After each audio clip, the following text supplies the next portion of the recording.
રક્ષિત કાંડ થયા બાદ વડોદરા શહેર પોલીસ એક્ટિવ મોડમાં છે. અલગ અલગ જગ્યા પર ચુસ્ત બંદોબસ્તમાં વાહન ચેકિંગ થઈ રહ્યું છે.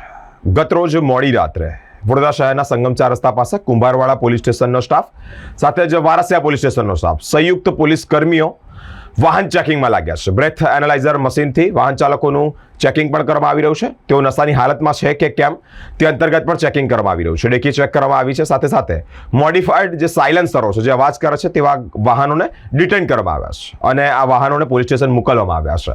અલગ અલગ જગ્યા પર જે આ વાહનો અવાજ કરતા હોય, મોડિફાઈડ સાયલેન્સરોથી અવાજ કરતા હોય, સાથે સાથે આરસી બુક, લાયસન્સ, પીયુસી ન હોય તેવા વાહનો, તેવા વાહન ચાલકો ના વાહનો પણ ડિટેન કરવામાં આવ્યા છે.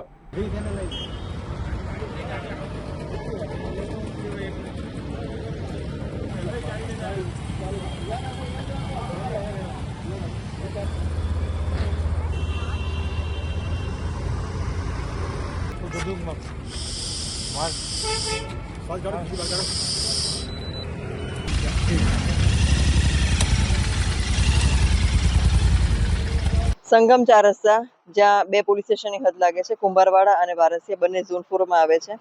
બંને પોલીસ સ્ટેશનના સ્ટાફ અને પીઆઈની સાથે રાખી અને આજે સંગમ 4 રસ્તા ખાતે વાહન ચેકિંગ કરવામાં આવી રહ્યું છે.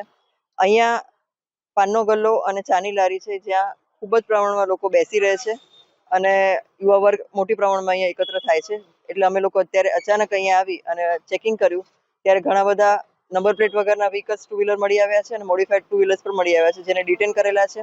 અત્યારે અમારું વાહન ચેકિંગ ચાલી રહ્યું છે. શકમંદ ઇસમો, શકમંદ વાહનોને ચેક કરી રહ્યા છીએ. બ્રીથ એનાલાઇઝર સાથે રાખવામાં આવેલું છે અને મોડિફાઈડ વ્હીકલ્સ, નંબર પ્લેટ વગરના વ્હીકલ અમે ડિટેન કરેલા છે. અત્યાર સુધીમાં 15 વાહનો અમે ડિટેન કરેલા છે અને હજી કામગીરી ચાલુ છે.